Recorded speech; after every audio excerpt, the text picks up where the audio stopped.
My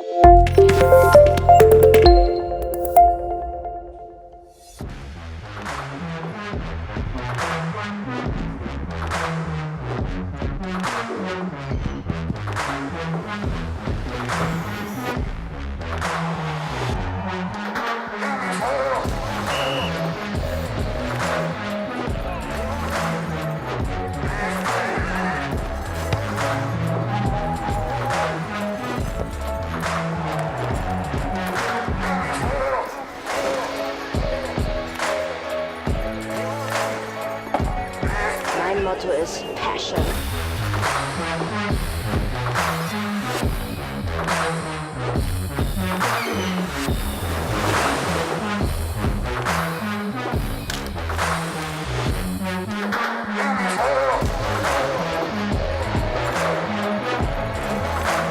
Frau Paul, so.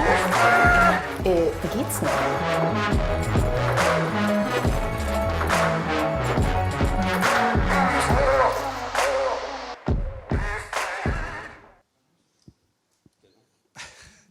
Ce que vous venez de voir, bonjour à tous d'abord, Mourad, ravi d'être avec vous aujourd'hui.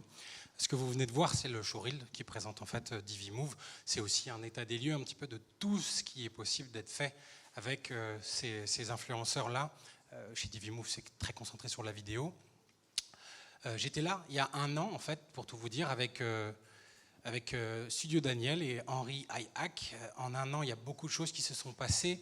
Il y a des nouveaux formats sur des réseaux comme Instagram avec l'Instagram TV. Il y a TikTok qui a vraiment explosé. Il y a la monétisation qui est venue aussi. C'est autant de nouveaux formats et de terrains de jeu pour des marques et des influenceurs. Dans ce secteur de l'influence, il y a plusieurs verticales. Le voyage, c'en est un. Je ne vous apprends rien en vous disant qu'effectivement, on construit aujourd'hui nos voyages en grande partie sur les réseaux sociaux, sur des blogs, sur Instagram, sur des contenus vidéo qu'on voit pour sourcer le prochain endroit où on ira avec les dérives qu'on connaît bien sûr, mais dont on ne va pas parler. Sur cette verticale-là, il y a un référent en France, c'est Bruno Maltor que j'accueille ici. Il fait partie du Top France Influenceur Voyage. Alors merci d'abord Bruno d'être là avec nous. Bah, merci à toi. Oula, c'est beaucoup plus fort que toi, je crois. Bonjour à tous. Alors si tu veux bien, pour ceux qui ne te connaissent pas, même si j'en doute, si tu peux te présenter ton parcours, les communautés que tu engages. Ouais, alors je ne suis pas Norman non plus. Je pense qu'il y a pas mal de monde qui ne me connaît pas forcément ici. Donc je m'appelle Bruno. En fait, pour moi, tout a commencé il y a 7 ans, à une époque où il n'y avait pas le terme d'influence, où je n'étais pas invité à des conférences, tout ça, parce qu'on n'existait pas, il n'y a pas encore le métier, tout simplement. Moi, je fais un métier qui n'existait pas il y a 5 ans. Et du coup, j'ai créé un blog voyage à l'époque, parce que je faisais une césure d'école de commerce, je voyageais en trouvant des stages à l'étranger, et donc j'avais trouvé un stage à Montréal et un autre en Chine, et j'avais des compétences dans le web marketing, j'avais une passion qui était le voyage depuis tout petit, et je m'étais dit, en fait, je vais juste créer un blog voyage, parce qu'à l'époque, il n'y en avait pas énormément, ou alors c'était pas très pro, et c'était pas très quali. Moi, je me suis dit, je vais faire un truc, mais je vais bien le faire. Donc j'ai créé un blog qui s'appelait votretourdumonde.com, et en fait, à partir de ça, ça s'est plutôt bien développé, et au final, c'est devenu mon métier il y a 5 ans. Donc on m'a appelé youtubeur aujourd'hui, des fois on m'appelle instagrammeur, des fois on m'appelle blogueur, des fois on m'appelle influenceur. Ça dépend. On va t'appeler Bruno. On peut m'appeler Bruno. Bru pour les intimes, ça marche aussi. Et justement, ce parcours il est intéressant parce que voilà, ça fait 7 ans que tu dis que tu as démarré sur les réseaux avec ton blog. Donc effectivement, c'est presque un schéma où ta passion ramène une audience. Cette audience, elle représente des consommateurs potentiels pour des marques. Donc l'audience plus cette ligne édito, j'imagine qu'elle a attiré des marques. Est-ce que tu te rappelles de ta première collaboration avec une marque, une entité? Quand je dis marque, bien sûr, on rentre dedans les offices de tourisme aussi avec lesquels Bruno travaille beaucoup. Ouais, c'était avec Durex. Non, c'est faux. Ça aurait été très bizarre.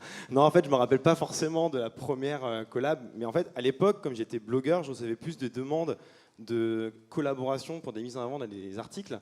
Donc par exemple parler d'une marque d'hôtel, parler d'Air France, ce genre de choses. Après ma première vraie collab, ça a été avec l'Office de tourisme du Canada, parce que je suis parti au Québec en hiver pour faire créer du contenu, donc une vidéo, des posts. Il n'y avait même pas Instagram à l'époque, donc des posts sur Facebook, sur Twitter, etc. Mais c'est au fil du temps que ça s'est développé. Ça fait 4-5 ans que là je commence à avoir des collabs de plus en plus intéressantes, qui respectent de plus en plus mon univers, si c'est important. Mais ouais, les premières collabs c'était dans un monde tellement différent, parce que Instagram, on en parle tout le temps, toujours en ce moment, mais c'est en France depuis uniquement peut-être 3-4 ans de façon développée. Moi, comme ça fait 7 ans que j'ai mon blog, à la base, Instagram, ça n'existait pas, quoi. Donc c'est développé avec le temps, tout ça. On peut considérer que tu es un peu un ancien, quoi, finalement, dans ce secteur-là. Je suis un peu un vieux, ouais, dans un sens. Et justement, sur quelle plateforme aujourd'hui, la marque Bruno Malta, on va dire, elle s'expand sur quel réseau? Il y a le blog. Quel réseau social tu affectionnes en particulier? Est-ce que ça va plus loin que ça? Est-ce qu'il y a une marque, des vêtements, une émission de télé? J'ai travaillé pour TF1 l'année dernière pour une émission, c'était assez sympa, mais c'est pas ce que je vise en priorité.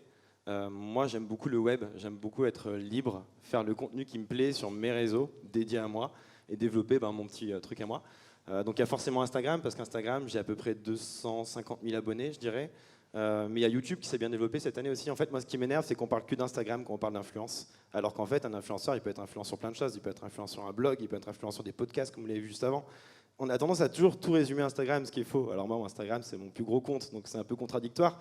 Mais j'ai juste pas envie d'être résumé à ça, tu vois. Donc il y a Instagram, forcément, j'aime beaucoup parce que en dehors du feed où il y a les belles photos, tu peux t'amuser en story, par exemple.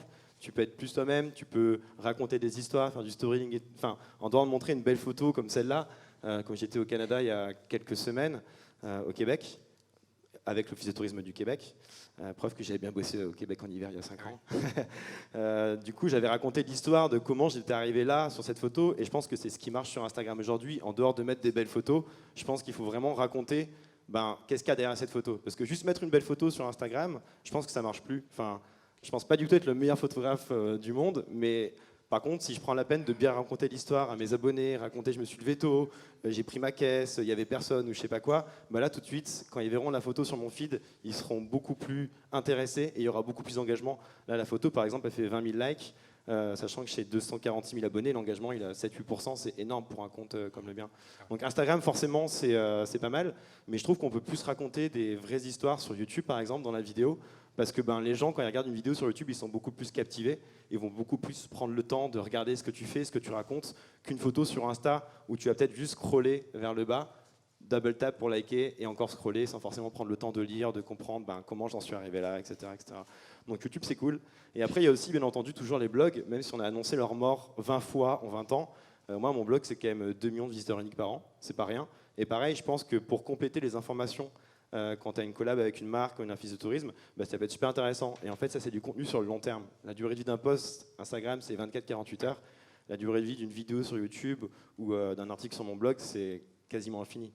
Bon, après, à voir selon les algos, mais c'est plus infini en tout cas. C'est vrai. Et alors, TikTok, on en parlait juste avant avec Merci Andy. Est-ce que tu es un TikToker? Ah ouais, je suis sur TikTok aussi, je dois avoir 80 000 abonnés. J'en entends beaucoup parler. C'est vrai qu'en fait, quand on voit tout ce qui se passe, il y a toujours un besoin de nouveaux réseaux sociaux, on est toujours à la recherche du next réseau.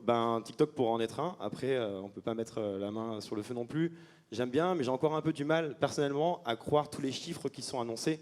Je vais peut-être raconter l'anecdote. Par exemple, moi, j'ai 80 000 abonnés sur TikTok, c'est quand même pas rien. Pour autant, j'ai fait un live sur TikTok il y a 3-4 mois, donc un live sur TikTok, et il y avait exactement 0 personnes en ligne pendant 3-4 minutes. Donc tu as 80 000 abonnés, mais tu as 0 personnes qui sont en ligne.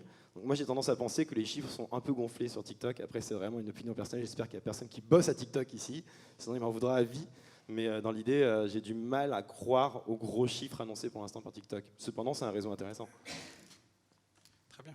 On va revenir sur un sujet qui est tes collaborations.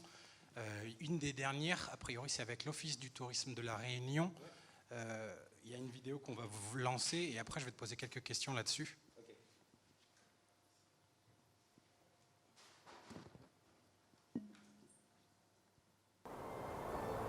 La Réunion, c'est cette petite île perdue dans l'océan Indien qui concentre un tel nombre de paysages à voir et d'aventures à vivre qu'il serait impossible de les résumer en une vidéo.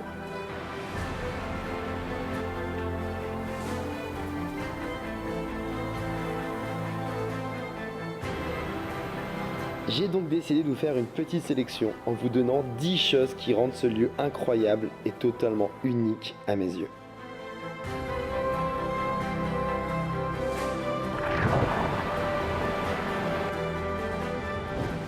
Et pour moi, la première raison de venir à La Réunion, c'est tout simplement pour l'accueil que vous réserveront les locaux. J'ai eu la chance d'en rencontrer beaucoup, notamment Jace, un street artist. C'était tellement nul qu'ils ont coupé le son. Alors, c'est un des derniers projets que tu as réalisé pour justement l'Office de la Réunion. Raconte-nous comment c'est venu, c'était quoi le brief du client, quel livrable t'as fourni, est-ce qu'il y a des résultats que tu veux partager, et surtout, combien tu as été payé? J'adorais la question jusqu'à maintenant. Non, alors du coup, en fait, moi, il faut savoir que je suis indépendant, donc je ne suis pas associé à Webedia, même si on m'a déjà contacté, etc. J'ai toujours voulu garder mon business en main parce que justement, je connais ma ligne éditoriale, ça fait 7 ans que j'ai mon blog, donc je sais ce que je peux accepter, je sais ce que je ne peux pas accepter. Je me connais plutôt bien depuis 28 ans, donc pareil, je sais quelles sont mes valeurs, etc. Donc, j'ai jamais eu d'agent, pour le coup, donc on me contacte en direct, par email en général. Donc, il y a une demande entrante effectivement de la Réunion qui m'a proposé une rencontre. Donc, malheureusement, je ne suis pas allé pour les rencontrer à la base, ceux qui sont venus en France. Et ça fait bizarre de se voir en grand comme ça derrière. Et du coup, en fait, la question est assez simple, c'est on aime bien ce que tu fais, on aime bien ce que tu fais sur tes réseaux. Quelles sont les façons pour toi que tu pourrais nous mettre en avant? Donc, moi qui ai la chance d'avoir pas mal d'abonnés sur tous mes réseaux, parce que j'ai 600 000 abonnés sur tous mes réseaux sociaux au cumulé, je leur ai dit, on peut faire de l'Instagram, effectivement, on peut faire des stories, on peut faire des posts, on peut faire des tweets, etc. Mais moi, ce qui me semble le plus pertinent, c'est de faire une vidéo récap de mon séjour à La Réunion. Donc, je suis parti une dizaine de jours là-bas. Donc il y a une partie qui s'appelle le live blogging, donc qui sera toujours, comme je le disais, Instagram, tweets, stories, etc., qui sera réalisé sur place pendant le voyage, où j'ai mis pas mal de posts sur mon compte Instagram. Je pense qu'il y en a une dizaine, ce qui fait donc un par jour, parce que je suis parti 10 jours. Et j'ai aussi réalisé des vidéos. Donc à la base, il y en avait une seule qui était commandée par l'Office de tourisme de La Réunion, que vous voyez là tout de suite.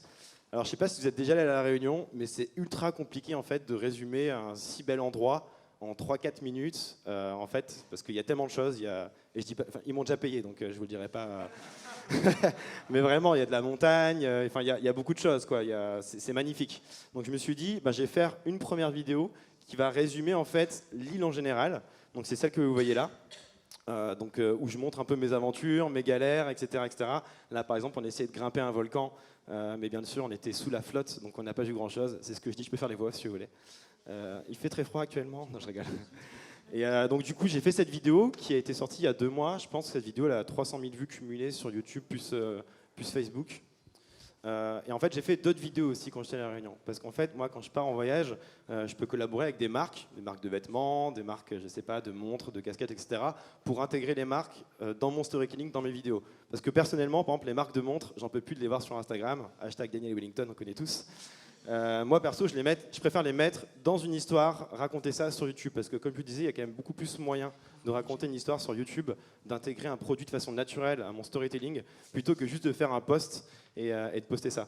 Donc, j'ai fait d'autres vidéos, en fait, où je profitais de ma présence à La Réunion, avec l'accord, bien entendu, de l'Office du tourisme, qui a tout à gagner, parce que je fais 2-3 vidéos au lieu d'une seule, au final. J'ai produit ces vidéos en intégrant, du coup, mes autres partenaires, dans les vidéos. Ça n'a pas posé de problème à l'Office du tourisme, a priori? Non, aucunement, parce qu'en fait, au lieu d'une seule vidéo, ils en ont eu 3 sur mes réseaux. Donc en fait, ils ont tout à gagner. Parce que évidemment, il y a eu l'intégration d'une marque partenaire dans notre vidéo, mais ça dure 10 secondes sur 10 minutes, 12 minutes, quoi. Et alors, quand tu pars comme ça en voyage pour une marque, est-ce que tu es tout seul ou tu as une équipe derrière toi? Tu disais que tu n'as pas d'agent, mais est-ce que tu as un caméraman ou tu fais du fait maison? Non, je ne peux pas tout faire tout seul, parce que même si on croit qu'on se la touche pas mal quand on est influenceur, c'est pas du tout le cas, je me lève très tôt, je me couche très tard.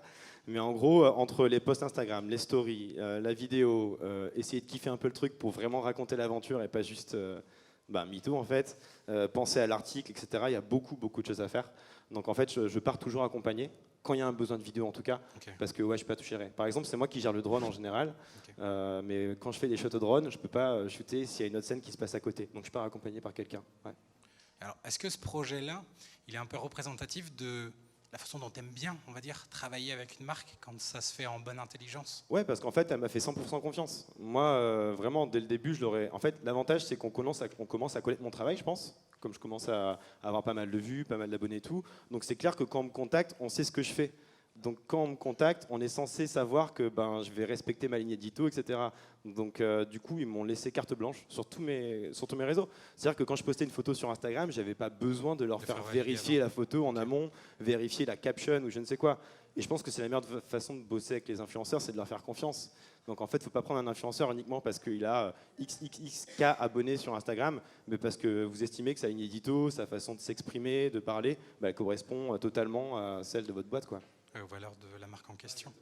Alors, tu as ce métier-là, donc tu tu prends les drones à pleine main, tu fais des photos, tu fais des vidéos. Tu es aussi social media manager dans un sens, tu gères une communauté. Et comment tu construis ta ligne édito, ton calendrier? Qu'est-ce que tu proposes en fonction de chaque plateforme? En fait, je pense que la clé, que ce soit pour un influenceur ou en général, c'est d'être régulier en fait, sur les plateformes. Moi, je sais que par exemple, depuis que je me suis vraiment mis à fond sur YouTube, je suis passé à 100 000 abonnés il y a 2-3 mois. Je suis déjà à 135 000 abonnés maintenant. Mais ça, c'est parce que je suis régulier, que je poste une vidéo par semaine. Je fais vraiment tout pour, en tout cas, depuis janvier de cette année. Et vraiment, quand tu es régulier, tu vois la progression sur le long terme. Donc la régularité sur tous mes réseaux. Donc c'est par exemple 2 posts minimum par semaine sur Instagram. Ça va être essayer de faire des stories tous les jours si possible. Après, là, je suis pas en voyage en ce moment, donc c'est un peu plus compliqué, mais au moins tous les 2 jours. Donc en fait, c'est la régularité sur tous mes réseaux, je pense, qui a fait que ça a payé sur le long terme. Ok, très bien, très bien. Alors ce marché, il évolue, effectivement, comme je le disais en intro. Typiquement sur Instagram, les stories, elles ont pris le pas sur les photos. Instagram TV, c'est quelque chose qui développe à fond, au point de mettre en place la monétisation pour les créateurs. Récemment, il y a eu la disparition des likes, qui sont un moyen, mine de rien, d'évaluer une campagne, l'impact d'une campagne sur Instagram. Est-ce que toi, tu as un avis justement sur cette disparition du cœur? Je pense que tout le monde a un avis sur la disparition des likes. Moi, du coup, en fait, il y a 2 Bruno qui s'affrontent, le mec un peu bizarre. Par rapport à tout ça, il y a le Bruno perso qui trouve que c'est cool, parce que sur le papier, Instagram a fait ça pour enlever la pression sociale, etc., même si j'y crois pas du tout. Et il y a le Bruno pro qui se dit que moi qui avais 8% d'engagement sur Instagram, ce qui est assez énorme pour un compte qui a 250 000 abonnés, parce que ça c'est plus l'engagement des nano, non on appelle ça comment les tout petits déjà? Micro. Non, il y a en dessous de micro encore. Macron. Nano, ouais, c'est ça, ouais. C'est ceux qui ont 1 à 5 000 abonnés. Eux, ils ont 7% de moyenne, moi j'ai 8% alors que j'ai 250 000 abonnés, donc du coup ça m'arrange pas du tout personnellement, parce que je sais que j'ai un gros engagement avec une vraie communauté, et du coup c'est 8 ans de travail qui se cachent d'une seconde à l'autre, ce qui prouve qu'un truc très important, faut pas être sur une seule plateforme. Les mecs aujourd'hui qui sont uniquement Instagrammeurs, qui sont uniquement YouTubeurs ou uniquement TikTokers, en fait pour moi ils sont suicidaires, parce qu'il suffit d'un changement d'algo, il suffit d'un changement de reach, etc. Et t'es foutu en fait. Moi j'ai toujours fait en sorte d'être sur différentes plateformes, YouTube, Facebook, Instagram, LinkedIn même par exemple. Et le blog. Et le blog évidemment, pour en fait ne pas dépendre d'une seule, quoi, simplement. Très bien, très bien. Alors il y a une question que peut-être tout le monde se pose. Combien je gagne, c'est ça encore. est-ce que tu gagnes? Non, je plaisante. On arrive presque à la fin de ce petit talk. J'avais l'impression d'être Oprah Winfrey ou Jimmy Fallon. On fera peut-être un TikTok à la fin. Avant ça, je voulais savoir tes projets sur 2020. L'année arrive à son terme. Alors, qu'est-ce qui est prévu dans le pipe de Bruno? Toujours pas mal de projets. Essayer de faire aussi des projets assez engagés. Ça fait très Miss France de dire ça, mais par exemple, je sais qu'il y a une destination comme Bali qu'on voit toujours sur Instagram et on voit toujours ces photos parfaites, etc. Moi, j'aimerais bien aller à Bali, ce qui va être le cas en 2020, non pas pour parler de Bali en tant que tel, mais sur un projet un peu plus axé, par exemple, je sais pas, sur comment on gère la thématique du plastique, très d'actualité aujourd'hui en France d'ailleurs, là-bas, tu vois. J'aimerais bien faire ça. En fait, quand tu as la chance d'avoir développé une communauté, tu peux te permettre de faire des projets un peu engagés, etc., à tes frais, parce que là, ça ne sera pas avec une marque, évidemment. Et je trouve ça assez intéressant. Donc il y aura toujours plein de voyages, il y aura aussi des voyages où j'essaierai de faire un peu plus des thématiques réfléchies et continuer un petit peu en fait, à faire tout ce que je fais. C'est beaucoup de taf en fait. Et avec potentiellement une ONG qui serait impliquée sur ce projet-là ou... Ouais, bien sûr, ouais, exactement. Ce sera à la fin de l'année 2020. Très bien, écoutez, merci beaucoup Bruno. Merci, on attend de voir ce que ce marché va nous donner. On vous donne rendez-vous l'année prochaine avec peut-être de nouvelles choses qui se passeront. Peut-être que la RPP, d'un point de vue légal, qui validera tous les contenus qui passeront sur YouTube, avec peut-être de nouveaux acteurs encore, des agences de management nouvelles ou pas. Voilà, merci beaucoup à tous. Merci beaucoup à vous deux. Merci beaucoup.